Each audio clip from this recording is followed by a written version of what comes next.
சமுதாயத்தினுடைய எழுச்சியாக சமுதாயத்திற்காக ஏற்பட்ட தீண்டாமையை சமூக நீதியை நிலைநாட்டிட வேண்டும் என்று குரல் கொடுத்த ஐயா தியாகி இமானுவேல் சேகரனார் அவர்களுக்கு லால்குடி ரவுண்டானாவில் முழு உருவ வெண்கல சிலையை வைப்பதற்கு தமிழக அரசு அனுமதி வழங்கிட வேண்டும் என்கின்ற தீர்மானத்தை வாசிக்கின்றேன்.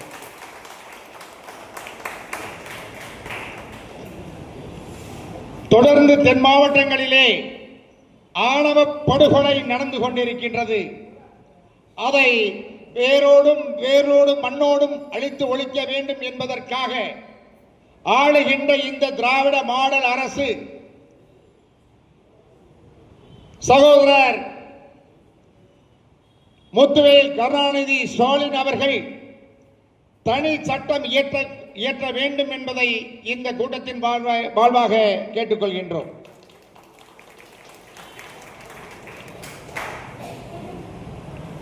ஆயிரத்தி 1926 முதல் 6/6/1936 அதிலிருந்து அதற்கு முன்பாக பிசி வகுப்பிலே நாம் இருந்தோம். ஆனால் என்ன சதி நடந்தது என்பது எல்லோருக்கும் தெரியும். அந்த சதியை முறியடிக்க வேண்டும், அந்த அடிமை விலங்கை ஒழித்திருக்க வேண்டும் என்கின்ற வகையிலே தேவேந்திரகுல வேளாளர் சமுதாயத்தை பட்டியலிலிருந்து வெளியேற்றி அரசாணையை அமல்படுத்த வேண்டும் என்று இந்த கூட்டத்தின் வாயிலாக கேட்டுக்கொள்கின்றோம். சாதி, மதம், சமூகம் என்று அனைத்து சமூகத்திற்கும் ஒரு நல்லிணக்கத்தை ஏற்படுத்த வேண்டும் என்று இந்த தேவேந்திரகுல வேளாளர் சமுதாயம் ஆனது தொடர்ந்து கேட்டுக்கொண்டு வருகிறது. அந்த வகையில் சமூக நல்லிணக்கத்தை உருவாக்கிட அரசு முனைப்புடன் செயல்பட வேண்டும் என்று இந்த 4வது தீர்மானத்தை கூறிக்கொள்கிறேன். 5வது தீர்மானமாக தேவேந்திரகுல வேளாளர் சமுதாயத்திற்கென்று பட்டியல் இடத்திலே இடம் இருந்தால் 18% இட ஒதுக்கீட்டை 3% ஒதுக்கீடை பட்டியல் இடத்திலே இருக்கின்றவர்களுக்கு ஒதுக்கிவிட்டு 15% ஒதுக்காடு மட்டும் நம்மளுக்கு கிடைக்கும்.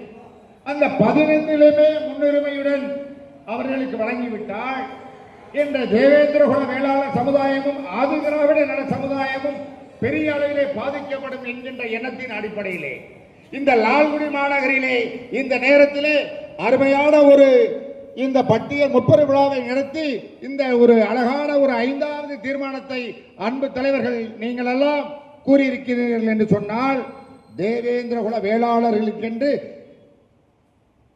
பட்டியல் வெளியேற்றத்துடன் கூடிய தனி இட ஒதுக்கீட்டை இந்த அரசு வழங்கிட வேண்டும். 17,020/4/2021 மத்திய அரசு 5/7/2021 அன்று முதல் கோரிக்கையை மாநில அரசுக்கு அனுப்பியது. அதற்கு பின்பாக 28/8/2021 மீண்டும் ஒரு நினைவூட்டு கடிதம் அனுப்பியது. ஆனால் அந்த கடிதம் இன்னும் மத்திய அரசுக்கு வந்து கிடைக்கவில்லை என்கின்ற நிலையிலே மாண்புமிகு முதல்வர்களுக்கு எங்களுடைய பணிவான கோரிக்கையை நாங்கள் சமர்ப்பிக்க வேண்டியது என்னவென்று சொன்னால், உள் ஒதுக்கீடன் கூடிய தனி இட ஒதுக்கீட்டை எங்களுடைய நிலையையும் எங்களுடைய ஆவலையும் பூர்த்தி செய்கின்றமாறு வருகின்ற சட்டமன்ற 26 தேர்தலிலே நாங்கள் யாருக்கு வாக்களிக்க வேண்டும் என்கின்ற நிலைப்பாட்டிலே இருக்கின்ற காரணத்தினால் எங்களுடைய எண்ணத்தை பூர்த்தி செய்கின்ற வளைவிலே நீங்கள் எங்களுக்கு தனி இட ஒதுக்கீட்டை வழங்கிட வேண்டும் என்பதை இந்த கோரிக்கையாக கேட்டுக்கொள்கின்றோம். மேற்கண்ட தீர்மானங்கள் அனைத்தையும் இந்த கூட்டத்தின் மூலமாக வரவேற்று தீர்மானம் நிறைவேற்றப்படுகிறது. இதை தமிழக அரசுக்கு வலியுறுத்தப்படுகின்றது. இப்படிக்கு தேவேந்திரகுல வேளாளர் பண்பாட்டு கழகம் லால்குடி. சரியா? அண்ணன் சங்க பிள்ளைன்னு சொன்னார்கள். அண்ணன் கூட்டம் கலைஞ்சிருமுன்னு.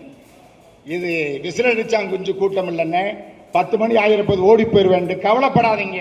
ஒரு ஆள் எந்திரிச்சானாக்க நான் அந்த இடத்துல போய் உட்காந்துக்கிறேன்னு சொல்லிட்டேன். யார் போக மாட்டாங்க. கொள்கைக்காக கூடிய கூட்டம், யாருக்காக கூடிய கூட்டம்? நம்முடைய வருங்கால சமுதாயத்துக்காக கூடிய கூட்டம். அப்பா தேவேந்திர குல வேளாளர்கள், இது எங்கள் வரலாறு, எங்கள் பண்பாடு, எங்கள் கலாச்சாரம், எங்களுடைய வாழ்வியல், எங்களுடைய போற்றுதலுக்குரிய பேரடா இது.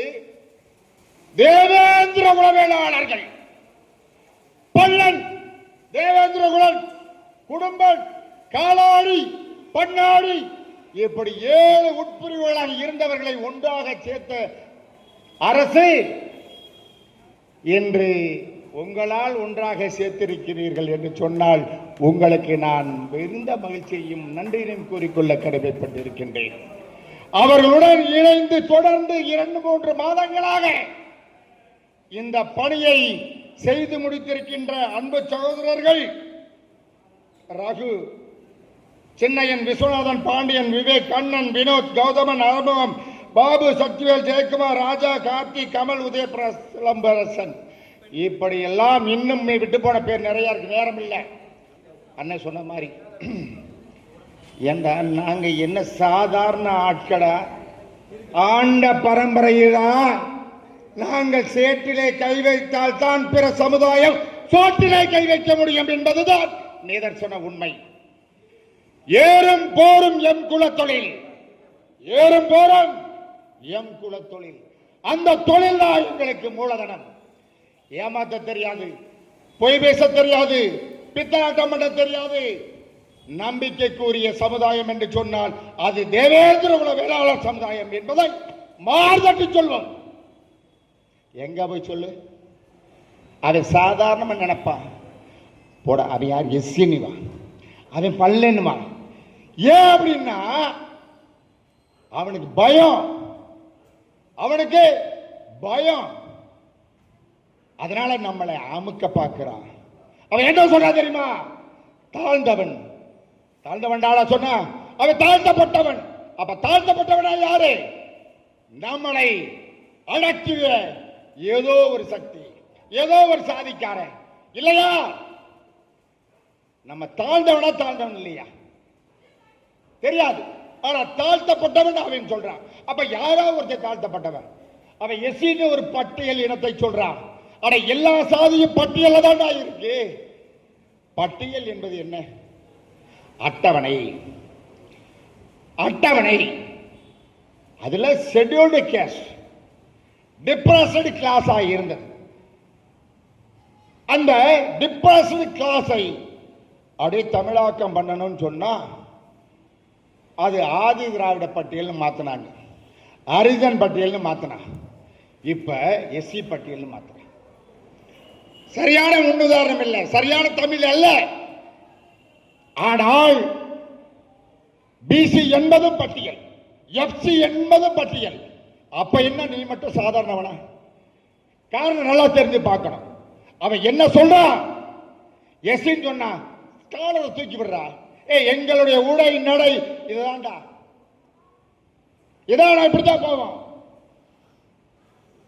வைரவம்பட்டி முருகேசனை பார், அந்த சிங்கத்தை பார், மீசையின் 10 விரல மோதிரம் செய்யனா, இதுதான்டா தேவேந்திர. சும்மா மீச வச்சவன் அல்ல, ஆண்மகன் அல்ல. சும்மா வெட்டியா வெள்ளை வேசியை கட்டிக்கிட்டு அப்படி போட்டுக்கிட்டு பெரிய மீசையை வச்சுக்கிட்டு எங்க பதில இருக்கான். சும்மா அதெல்லாம் அது முருகேசன் அப்படின்னு கேட்டா போதும் சொன்னா. இப்ப யாரு? ரவியா கலையரசு சொன்னாங்களா? அதாவது வரலாறு தெரியாதவன் வரலாறு படைக்க முடியாது. வரலாறு தெரியாதவன் வரலாறு படைக்க முடியாது. அன்று திருக்குறளை உள்ளே வைப்பதற்கு கூட சங்கம் வளர்த்த மூமதுரையா மாமதுரை திருக்குறளை வேண்டான்னு சொன்னான். அண்ணன் நேர சங்க பிள்ளையை சொன்னார். ஏஜி சீனிவாசன் பிள்ளை மாதிரி தேவேந்திர குலத்துக்கு கிடைத்த இந்த சங்க பிள்ளை. நான் சொன்னேன், அண்ணன் கோச்சுக்குருவாரோ சில பண்ணே கொஞ்சம் ரெக்கமெண்டேஷன், அதுக்கடுத்து இன்னும் கொஞ்சம் அண்ணே கொஞ்சம் சொல்லுங்க முருகேசன், ஒரு 2 நிமிஷம். ஐயா நாகர்கோவிலிருந்து வந்திருக்கிறாரு, நாங்கள் எல்லாம் ஆர்வத்தாக வந்தார்கள், அலையா விருப்பாடு பேர்லாம் இல்லை, ஆனா இருந்தாலும் அத்தனை பேர் வந்திருக்கிறார்கள் என்று சொன்னால்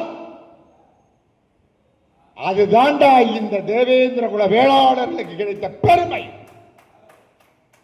சும்மா இல்லட, இன்னைக்கு எவனோ கத்தியும் கடப்பாரையும் கம்பையும் தூக்கிட்டு சொல்லிட்டு இருக்கான். ஒண்ணு தெரியுமா, ஆங்கில ஏகாதிபத்திய எல்லாம் ஓட ஓட விரட்டியவர்கள் கட்டபொம்மு என்ற நாயக்கனுக்காக ராமநாதபுரம் விசாலத்தில் பேச்சுவார்த்தை. வீரன் சுந்தரலிங்கம் என்ன செய்கிறார் தெரியுமா? வீரன் சுந்தரலிங்கம்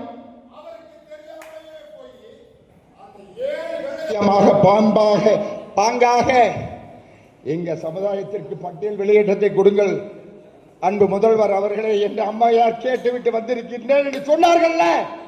வந்துருச்சு, கரண்ட் வந்துருச்சு ராஜா, கவலையே படாதீங்க, வந்துருச்சு.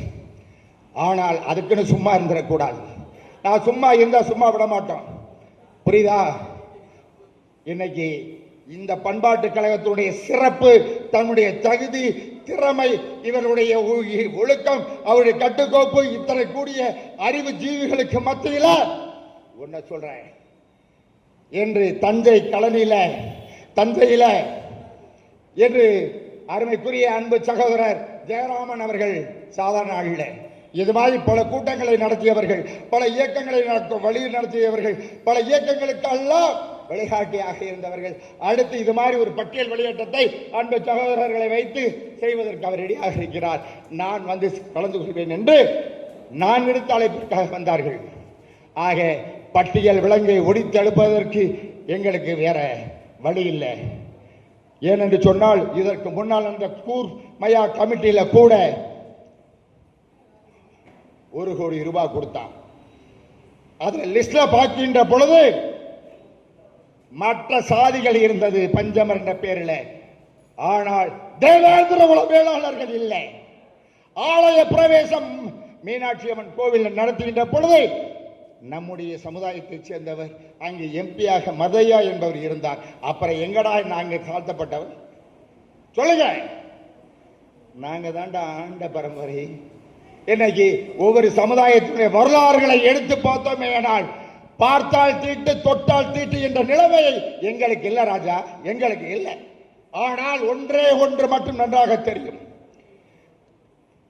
நாங்கள் நெல்லுக்கு வரி கட்டியவர்கள், சொல்லுக்கும் வரி கட்டியவர்கள் என்று நாயன்மார்களே 9 நாயன்மார்கள் 68 பேர்ல 9 பேர் எங்க பேர் இருக்கா. ஒவ்வொரு நம்முடைய தனித்திறமைகளை நாம பட்டியலிட்டோம் என்று சொன்னால் நேரம் காலம் போதாது. ஆனால் ஒவ்வொருவரும் நான் இந்த மேடையை விட என் சமுதாய சொந்தங்கள்கிட்ட நான் சொல்வதை விட எல்லாம் கற்றறிந்தவர்கள் நீங்கள். அதனால் நான் நேரத்தை வீணாக்கவில்லை. ஆனால் உங்களை நினைவுபடுத்த விரும்பித்தான் இந்த கருத்துக்களை சொன்னேன். மாற்று சமுதாய நிகழ் மேடைகளிலே நாங்கள் கூறுகின்ற பொழுது 2 நிமிஷம் 5 நிமிஷம் அல்ல, அரை மணி நேரம் இருந்தாலும் மைக்க விட மாட்டோம். மைக்க பிடுங்கினாலும் பிடிங்கி பேசிடுவோம், வேற வாய்ப்பு இல்லை. ஏன்னா நம்முடைய கருத்தை நம்ம தான் சொல்ல முடியும், நம்முடைய எண்ணத்தை நம்ம தான் பிரதிபலிக்க முடியும், நம்முடைய கோரிக்கையை நம்ம தான் சொல்ல முடியும். நாங்களே சொல்லிக்கிட்டு இருக்கா பத்தாது ராஜா, நீ மாற்று சமுதாயம் சொல்ல வேண்டும் அப்படின்றத திட்டவட்டமாக நாங்கள் உருவாக்கினோம். இன்னும் சொல்ல போனால் எங்க 6-6-36 நாங்க பிசியா இருந்தோம்ல, இன்னைக்கு எப்படி எஸ்சியா மாறும்? சரி விடு, மொழிவாழ் மாநிலங்கள் பிரிக்கப்படுகின்ற பொழுது எப்படிடா பீர்மேடு, வண்டிப்பெரியார், மூணாறு இதெல்லாம் அங்க போச்சு. எப்படி நார்வேல் பக்கம் இருக்க பத்மநாபபுரம், கன்னியாகுமரி எல்லாம் நம்ம தமிழ்நாட்டுக்கு வந்துச்சு. அதுவும் அரசியல் சதி, தட் இஸ் பொலிட்டிக்கல் கான்ஸ்பிரன்சி. அரசியல் அதிகாரம் இல்லை என்று சொன்னால் உங்களை அடக்குவதற்கு எறும்பு புல்லெரும்பு கூட உங்களை எல்லனமாக பார்க்கும் என்பதை கூறிக்கொண்டு நாம் சிங்கங்கள் சிங்கமாக நடக்க வேண்டும். ஆக சிங்கம் காட்டுக்குள்ள ஒண்ணுதாண்டா இருக்கும். அதுதான் இந்த நாட்டுக்குள்ள இத்தனை கோடி பேர் நம்ம இருக்கிறோம். ஒற்றுமை இல்லாத காரணத்தினால் நாமளை 4 எருதுகளும் ஒரு சிங்கமும் என்ற கதை படித்திருப்போம். அந்த கதையை பொய்யாக்கிட வேண்டும் என்றுதான் இந்த நேரத்தில் கூறிக்கொண்டு நல்ல வாய்ப்பை கூறி விடைபெறுகிறேன். ஏனென்று சொன்னால்